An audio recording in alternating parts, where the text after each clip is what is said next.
तो कोरोना के मामले लगातार बढ़ते हुए ओमिक्रॉन तेजी से फैलता हुआ और आंकड़े इस बात की गवाही दे रहे हैं कि रोज लगभग दोगुनी तादाद देश और प्रदेश में सामने आ रही है। लेकिन इस बार जो दूसरी लहर थी उसमें जो फासला नजर आ रहा है वो ये है कि इस बार लोग ज्यादातर होम क्वारंटीन में हैं, रिकवरी कर रहे हैं और जो दहशत दूसरी लहर में देखी गई थी वो दहशत इस लहर में नहीं देखी जा रही। शायद इसी वजह से आईसीएमआर ने नई गाइडलाइन जारी करते हुए ये कहा है कि जो लोग पॉजिटिव के संपर्क में आते हैं वो सभी को जांच करवाना जरूरी नहीं है। ज्यादा बुजुर्ग हों या फिर गंभीर बीमारी से पीड़ित हों वो लोग जाकर अपनी जांच करवाएं, सभी के लिए वो जांच जरूरी नहीं है। डॉक्टर समीर भाटी हमारे साथ इस कार्यक्रम में जुड़े हैं, उनसे मशवरा करेंगे, पब्लिक हेल्थ एक्सपर्ट्स हैं। और डॉक्टर वीरेंद्र थोड़ी देर में हमारे साथ जुड़ने वाले हैं। सबसे पहले रुक करते हैं डॉक्टर समीर की तरफ और डॉक्टर वीरेंद्र सिंह भी हमारे साथ जुड़ गए हैं, सरकार के कोविड सलाहकार हैं। डॉक्टर समीर, आज आईसीएमआर की नई गाइडलाइन भी आई है, साथ ही साथ जो है वो चिकित्सा मंत्री राजस्थान प्रसादी लाल मीणा उन्होंने भी ये कहा कि आप एहतियात बरतिए, लेकिन इससे ज्यादा घबराने की जरूरत नहीं है। ज्यादा खतरनाक ओमिक्रॉन वेरिएंट नहीं है, भले ही तेजी से फैल रहा है लेकिन नुकसान कम पहुंचा रहा है। डॉक्टर समीर जी बिल्कुल, देखिए ये हम शुरुआती दिनों से ही बता रहे हैं और अभी जैसे पूरा हम अगर ग्लोबली पूरा डेटा भी देखें तो इसमें सारी चीज जो सामने निकल कर आई है कि काफी ज्यादा संक्रामक है। उतना ज्यादा हम जैसे पहले डेल्टा वेव में सेकेंड वेव के अंदर या फर्स्ट वेव के अंदर देख रहे थे उस तरह से ये घातक नहीं है। तो निश्चित तौर पे हमें सावधानियां फिर भी ज्यादा बरतनी है और स्पेशली लोगों को एक बार ये ध्यान देने की जरूरत है कि जो कोमॉर्बिड वाले लोग हैं, क्योंकि उनके अंदर फिर भी प्रॉब्लम होने के चांसेस बढ़ सकते हैं, जो जिनको कोई और अन्य गंभीर बीमारियां भी हैं, तो उनका हमें विशेष तौर पर ध्यान देने की जरूरत है। और बाकी स्पेशली जो लोग अभी तक भी पार्शियली वैक्सीनेटेड है और जिन्होंने अपनी वैक्सीन ली ही नहीं है, उन लोगों के लिए निश्चित तौर पे ये परेशानी का कारण बन सकता है। वैसे अगर ओवरऑल हम डेटा की बात करें तो हमारा जो हॉस्पिटलाइजेशन रेट है और वो सब नहीं बढ़ रहा। और जी जी बिल्कुल बिल्कुल डॉक्टर समीर, हॉस्पिटलाइजेशन जो रेट है वो नहीं बढ़ रहा है। 80% से कहा जाए या फिर 90% के आंकड़े अगर देखे जाएं तो होम क्वारंटीन है लोग, हालांकि तादाद जो है वो लगातार बढ़ती जा रही है। डॉक्टर वीरेंद्र सिंह भी हमारे साथ जुड़े हुए हैं, सरकार के कोविड सलाहकार हैं। वीरेंद्र जी, ओमिक्रॉन के भी 3 नए वेरिएंट सामने आ गए, जैसा कि हमारी डॉक्टर समीर से कल भी बात हो रही थी, उन्होंने कहा कि बहुत जल्दी जो है अभी इंतजार करना चाहिए कि इसमें से कौन सा वेरिएंट आगे जाकर खतरनाक साबित हो सकता है। क्योंकि जिस तरीके से ये तीसरी लहर चली है, लोग रिकवर भी कर रहे हैं, लोग जल्दी ठीक भी हो रहे हैं, हालांकि संक्रमित जो है वो बहुत तेजी से लोग हो रहे हैं, तमाम तरह के इंतजाम हैं। लेकिन वीरेंद्र जी, अगर इसके अंदर कोई खतरनाक वेरिएंट निकलता है 3 वेरिएंट में से, तब स्थिति क्या वाकई खतरनाक होने जैसी हो सकती है? बिल्कुल सही कहा आपने कि कोरोना स्पेशली ओमिक्रॉन इस समय जो बीमारी कर रहा है वो काफी माइल्ड कर रहा है, और लेकिन इसके साथ में जो दूसरे जुड़े हुए पक्ष हैं उनको हमें नजरअंदाज नहीं करना चाहिए। नंबर 1 ये कि जो पहले इन्फेक्ट हुए हुए लोग हैं उनको भी ओमिक्रॉन से दोबारा ये कोरोना हो रहा है, और दूसरा जिन्होंने 2 या इससे ज्यादा शॉट भी लगा ली उनको भी कोरोना हो रहा है। इसका मतलब ये है कि कोरोना आपको, ओमिक्रॉन जो है वो उसकी इन्फेक्शन से नहीं बचाता।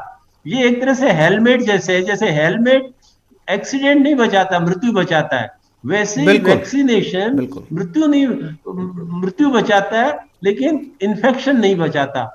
एक तो ये नेगेटिव पॉइंट है।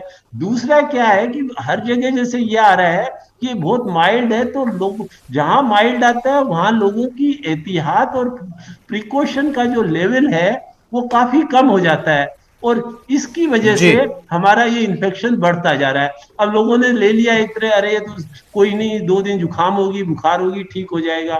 लेकिन नहीं, इसमें आपने सही कहा कि जिन लोगों को कोमोर्बिड कंडीशन है, जिन लोगों के की काफी सीरियस दूसरी मेडिकल प्रॉब्लम है, उनके अंदर जरा सा इन्फेक्शन होते ही एक प्राण घातक सिद्ध हो सकता है। इसलिए किसी भी हालत में अपना जो प्रिकॉशन का गार्ड नीचे नहीं करें। धन्यवाद। जी जी। डॉक्टर समीर, आईसीएमआर की नई सलाह को लेकर, नई एडवाइजरी को लेकर आप क्या कहेंगे? नई एडवाइजरी ये कहती है कि जो बुजुर्ग हैं या ज्यादा गंभीर बीमारी से पीड़ित हैं, अगर वो किसी पॉजिटिव के संपर्क में आते हैं तो उन्हें जाकर अपना टेस्ट करवाना चाहिए। लेकिन आमतौर पर अगर कोई बुजुर्ग नहीं है या किसी बड़ी बीमारी से पीड़ित नहीं है तो वो बिना टेस्ट करवाए भी चल सकता है। डॉक्टर समीर।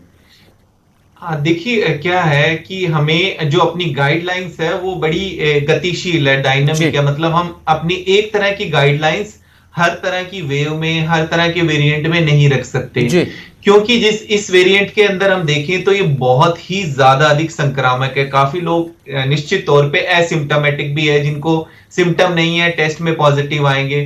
टेस्टिंग का लोड इस तरह से बहुत अननेसेसरली बढ़ता रहेगा ना। तो सबसे पहले जो अभी स्ट्रेटेजी बनी है कि आपको लक्षण है, आप जांच करा लीजिए। आप हाई रिस्क में हैं, जैसा अभी डॉक्टर साहब ने भी बताया कि आपको कोई अन्य गंभीर बीमारी है, आप बुजुर्ग हैं, तो आप किसी के संपर्क में आए तो आप करा लीजिए।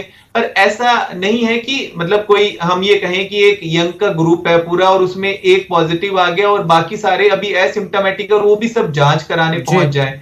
तो ये थोड़ा स्ट्रेटेजी को हमें ध्यान से रखना है। अपने सिम्टम्स को ऑब्जर्व करिए, होते हैं सिम्टम तो आप टेस्ट करा लीजिए, पर अननेसेसरली टेस्ट लैब्स पे और उस पे बर्डन करने की हमें जरूरत नहीं है। जिस तरह से सरकार की गाइडलाइंस आती है उस गाइडलाइंस के हिसाब से हम लोगों को चलना है, क्योंकि कई बार बहुत सारी चीजें हम अपनी तरह से करते हैं तो पैनिक ज्यादा क्रिएट हो जाता है। कई बार लोगों को कुछ होता नहीं है वैसे, पर पॉजिटिव आ गया तो उनको लक्षण आने शुरू हो जाते हैं साइकोलॉजिकल भी। तो ये सब चीजें थोड़ी हमें ध्यान रखनी है। तो सिर्फ ये ध्यान रखिए कि संक्रमण काफी ज्यादा हो रहा है और हमारे उन लोगों को हमें बचाकर रखना है जिनको अन्य गंभीर बीमारी है। बिल्कुल। डॉक्टर वीरेंद्र, कुछ लोग ऐसे भी हैं जिनको माइल्ड सिम्टम्स होते हैं, जैसा कि आपने बताया कि लोगों को लगता है कि खांसी जुकाम है, 2 दिन के अंदर ठीक हो जाएगा, और वाकई ऐसे लोग जो है वो ठीक भी हो जाते हैं बिना टेस्ट करवाए या बिना दवाई लिए। क्या ऐसे लोगों को आपकी एडवाइस रहेगी? किस तरह की सलाह आप ऐसे लोगों को देना चाहेंगे? क्योंकि बार बार ये कहा जा रहा है कि सर्दी जुकाम को या खांसी को हल्के में ना लिया जाए, लेकिन बहुत सारे जो लोग हैं वो इसे बतौर जुकाम के या मौसम परिवर्तन के या सर्दी में होने वाली एक आम फ्लू के तौर पर देख रहे हैं। चल रही है कि अपन कोई हल्की फुल्की बीमारी या उनमें टेस्ट नहीं कराएं, ये एक तरह से सही नहीं है। क्योंकि अभी यदि हम देखें तो जैसे जयपुर का आंकड़ा करीब 12% पॉजिटिव आ रहा है, दिल्ली का आंकड़ा है 25% पॉजिटिव आ रहा है, लगभग उतना ही है बॉम्बे में आ रहा है। तो यदि परसेंट पॉजिटिविटी ज्यादा है तो हमें बिल्कुल ध्यान रख के ज्यादा से ज्यादा टेस्ट करने चाहिए, जिससे कि उनको हम अर्ली पकड़ सके। यदि अपन ने अर्ली नहीं पकड़ा तो वो किसी को भी संक्रमित करके, वो हो सकता है एक 15 साल का बच्चा हो जिसके कुछ भी नहीं है, लेकिन वो उसके अंदर कैपेसिटी है कि वो अपने दादाजी को इन्फेक्ट कर सकता है, लेकिन दादाजी को तो वो कोरोना प्राण घातक हो सकता है। इसलिए हमें लैक्सिटी नहीं देनी है, किसी टेस्ट अपन को जरूर कराना चाहिए जिससे हमें पता लग सके। बिल्कुल। डॉक्टर समीर, इसके साथ साथ जो है भले आंकड़े जो है वो रोज डरा रहे हैं, लगातार आंकड़े बढ़ते जा रहे हैं, लेकिन आपने महसूस किया होगा डॉक्टर समीर, जो पहली वेव थी, जो दूसरी वेव थी, उस समय तक वैक्सीनेशन ड्राइव पैरेलली बहुत वीक था, या फिर जो है वो लाखों करोड़ों की तादाद में वैक्सीनेशन हुआ ही नहीं था। लेकिन अब जब हम तीसरी वेव को वैक्सीनेशन ड्राइव के साथ में देखते हैं तो जितनी तेजी से ये वेव चल रही है उससे ज्यादा तेजी से वैक्सीनेशन भी चल रहा है, और अब तो वैक्सीनेशन की जो लिमिट है वो 15 से 60 के ऊपर तक जा रही है। तो ये लड़ाई लड़ने में तीसरी वेव में ज्यादा आसानी होगी बजाय कि उन दोनों लहरों के। डॉक्टर समीर। हाँ, बिल्कुल बिल्कुल। देखिए, जब पहली लहर आई थी फर्स्ट वेव, उसमें तो हम लोगों को बहुत सारी गाइडलाइंस, प्रोटोकॉल, हमारी बहुत सारी स्ट्रेटेजीज, चीजें पता नहीं थी, और वैक्सीनेशन ड्राइव पहली में तो शुरू ही नहीं हुई थी। सेकंड वेव की जब हम बात करें, जो कि बहुत ही ज्यादा डेडली जो था हमारा वेरिएंट, और उस समय जो है हमारी सिर्फ हेल्थ जो वैक्सीनेशन ड्राइव शुरुआत ही हुई थी, और वो सिर्फ हेल्थ केयर वर्कर्स में और एल्डरली लोगों में शुरुआत हुई थी, और उसके बाद सेकंड वेव आ गई। तो निश्चित तौर पे उसमें हमें जो है उस सेकंड वेव की लड़ाई में काफी ज्यादा जो है हमें वो दिक्कत आई थी। पर अब हम बात करें तो काफी लोगों को नेचुरल इन्फेक्शन भी हुआ है, आपकी दोनों डोजेस भी लग चुकी है, बहुत सारी पॉपुलेशन को सिंगल डोज लग गई है, और अभी हमारे 15 साल का जो एज ग्रुप है उनके लिए वैक्सीनेशन शुरू हो गई है, और हमारे जो बुजुर्ग हैं, एल्डरली और हेल्थ केयर वर्कर, उनके लिए तो आपकी प्रिकॉशन डोज भी शुरू हो गई है। और उससे ऊपर हमारा जो अब ये वाला वेरिएंट आया है, इसका जिस तरह से भी डेटा है कि ये सिर्फ बहुत अधिक संक्रामक है, पर उतना ज्यादा घातक हमारे लंग्स तक नहीं पहुंच रहा है। तो ये सारी बातें कुछ जो है पॉजिटिव इसके एस्पेक्ट है। पर एक चीज यहां पर सबसे ज्यादा जरूरी है, क्योंकि इसकी स्पीड ट्रांसमिशन की बहुत ज्यादा है, और जिस तरह से हमारे हेल्थ केयर वर्कर्स भी संक्रमित हो रहे हैं, तो हमारे चाहे हेल्थ केयर इंफ्रास्ट्रक्चर कितना भी बड़ा हो, पर उसको काम करने के लिए तो डॉक्टर्स, पैरामेडिकल स्टाफ चाहिए, और वो भी काफी संक्रमित हो रहे हैं। तो इसलिए हम लोगों को जो संक्रमण दर है उसको नियंत्रित रखना बहुत ज्यादा जरूरी है, और कोई भी सुपर स्प्रेडिंग और ऐसे कोई बड़े इवेंट्स ना हो कि जिसकी वजह से एकदम से बहुत ज्यादा ग्राफ बढ़ जाए। तो ये हमें थोड़ा ध्यान देने की जरूरत है, क्योंकि कई बार संक्रमण बढ़ने से और सब चीजों से हमारी एक तो रिस्ट्रिक्शंस बढ़ जाती है, और उससे लोगों की जो जीविका है उसके ऊपर भी फर्क पड़ता है, और हॉस्पिटल में हमारे जो नॉन कोविड वाले पेशेंट्स हैं उनकी सर्विसेज को देने में भी फर्क पड़ता है। बिल्कुल। डॉक्टर वीरेंद्र, चूंकि आप सरकार के कोविड सलाहकार भी हैं और सरकार की नई गाइडलाइंस भी जो हैं वो जारी हुई हैं, जैसे जैसे परिस्थितियां कोविड को लेकर बदलती हैं, सरकार की गाइडलाइंस भी बदलती हैं। अब जो है वो पब्लिक गैदरिंग की तादाद जो है वो कम कर दी गई है, लेकिन अब भी ग्रामीण क्षेत्रों में और शहरी क्षेत्रों के अंदर फर्क रखा गया है। 50 लोग अभी भी जो है वो किसी सम्मेलन में या शादी ब्याह के अंदर जो है वो जा सकते हैं।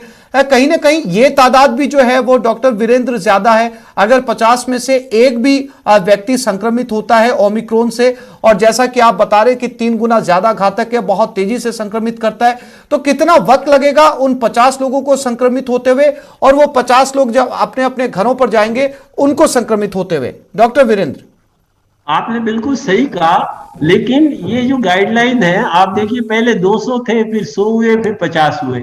तो इस तरह से जो लास्ट टाइम जो हुए थे वो करीब 20 के करीब हुए थे। तो अब ये आप सही कह रहे हैं कि ये वाला जो कोरोना है ये अपने आप के अंदर कब बदल ले और कब संक्रमित कर ले, ये बिल्कुल सही है। अब इसमें जो रहने की बात है, यदि आउटडोर के अंदर रहें तो चांसेज ऑफ इन्फेक्शन कम है, यदि इंडोर एंड एयर कंडीशन में रहते हैं तो चांसेस ज्यादा है।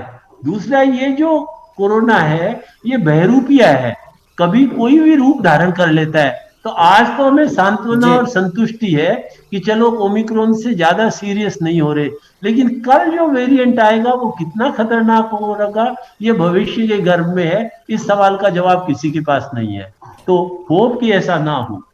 Thank you. बिल्कुल। डॉक्टर समीर, चूंकि गाइडलाइंस की बात चल रही है, गाइडलाइंस में चाहे मेडिकल एक्सपर्ट्स हों या प्रशासनिक अमला हो, लगातार जो है वो आम जनता से समझाइश भी कर रहे हैं, और अलग अलग गाइडलाइंस के जरिए कहीं ना कहीं भीड़ को कंट्रोल करने की कोशिश भी की जा रही है। ज़्यादातर जो ऑफिसेज हैं, ज़्यादातर कंपनियां हैं, अपने एम्प्लॉयज़ को वर्क फ्रॉम होम दे रही हैं, वर्क फ्रॉम फील्ड जो है वो चल रहा है, यानी कहीं ना कहीं पूरी तरीके से कोशिश की जा रही है कि इसकी स्प्रेडिंग ज़्यादा ना हो। लेकिन डॉक्टर समीर, आप ऐसे लोगों को क्या सलाह देना चाहेंगे जिनका जो इमरजेंसी सेवाओं में है, जिनको अपने ऑफिस जाना ही जाना है, उनको जाने के बिना उनके काम नहीं चल पाएगा, सामाजिक सरोकार से पब्लिक से जुड़े हुए उनके काम है, ऐसे लोगों को आप क्या सलाह देना चाहेंगे जब वो घर से बाहर निकलते हैं ओमिक्रॉन के दौरान? बिल्कुल बिल्कुल, देखिए क्योंकि अब तो कोई नई तरह का ये वायरस है नहीं और कोई नई ऐसी चीज है नहीं, क्योंकि सभी लोग देख रहे हैं पिछले 2 सालों से हर तरह की पॉलिसी, सब तरह के उनको गाइडलाइंस भी पता है, सब चीजें पता है। सिर्फ एक चीज, बाकी सब चीजों में बदलाव आता रहेगा। हर चीज में जो वायरस है ये भी अलग तरह से, जैसे 3 बार इसके अंदर बदलाव आया है, काफी बदलाव आ चुके। सिर्फ एक चीज है जो कि नहीं बदली है, वो आपके जो कोविड अप्रोप्रिएट बिहेवियर जिसको कहते हैं ना हम, वो नहीं बदले हैं। तो मास्क इसकी सबसे ज्यादा प्रोटेक्शन है, क्योंकि कई बार क्या होता है कि भीड़ भाड़ और ये सब चीजें फिर भी हम नहीं अवॉइड कर पाते, कितना भी कोशिश कर लें। पर मास्क ऐसा है जो आपको जरूर सुरक्षा कवच प्रदान करेगा। पर मास्क में एक चीज समझ लेना बहुत ज्यादा जरूरी है, उसमें फॉर्मेलिटी नहीं करनी। मास्क ठीक तरीके से पहनना जरूरी है। प्रॉपर आप मास्क पहनिए, टाइट फिटिंग मास्क होना चाहिए। सिर्फ चालान के डर में और सिर्फ कि कोई कुछ बोलेगा उसके डर से नहीं, मास्क आपको अपनी सुरक्षा के लिए और अपनी परिवार की सुरक्षा के लिए पहनना है। हाँ डॉक्टर समीर, चूंकि आपने मास्क की बात की और मास्क जो है वो पहली लहर से ही बहुत जरूरी बताया जा रहा है, अब मास्क की बात कर लेते हैं। सर्जिकल मास्क जो है वो आमतौर पर आम लोग लगाते हैं। दूसरी लहर में आपने देखा होगा डबल मास्क तक लगाना लोगों ने शुरू कर दिया था। जब भीड़ में निकलते थे तो दो दो मास्क लगाया जाता था। अब चूंकि ओमिक्रॉन की इस समय वेव है, क्या आप कहेंगे लोगों को क्या डबल मास्क लिया जाए, मास्क 95 इस्तेमाल किया जाए, या सर्जिकल मास्क बहुत है इस वायरस को रोकने के लिए? देखिए, वैसे तो रिकमेंडेशन तो है कि आप N95 मास्क ही पहनिए, और मास्क पहनने का मतलब है कि उसको पूरी तरह से वो फिट होना चाहिए आपका। यहाँ पे जो क्लिप होती है पूरी तरह से, क्योंकि ज्यादातर आप देखेंगे कि लोगों का नाक के नीचे मास्क होता है, और तो उसका लगाना ना लगाना तो कोई फायदा नहीं है। खाली कपड़े का ही मास्क आपका नहीं होगा। इसमें भी आप अगर डबल मास्किंग जैसा डेल्टा के समय कर रहे थे वो करेंगे तो वो ज्यादा बेहतर है। और स्पेशली जब आप किसी के साथ बात कर रहे हैं, आप बैठे हैं, उस टाइम कई बार बात करते वक्त लोग मास्क नीचे कर देते हैं, तो कोई फायदा ही नहीं है। जब हम बात कर रहे हैं तब ट्रांसमिशन ज्यादा हो जाता है, और दो लोग बैठ के इकट्ठा खाना भी खा रहे हैं और बात भी कर रहे हैं। इन सब छोटी छोटी बातों का विशेष तौर पर ध्यान रखना है, क्योंकि ऑफिस में कई बार हम देखते हैं कि 2 या 3 लोग इकट्ठे होकर बात भी कर रहे हैं, खाना भी खा रहे हैं, वहां ट्रांसमिशन का चांस ज्यादा होता है। तो आप ये चीजें, छोटी छोटी बातों का ध्यान रखिए जिससे आप संक्रमण से बच सकते हैं।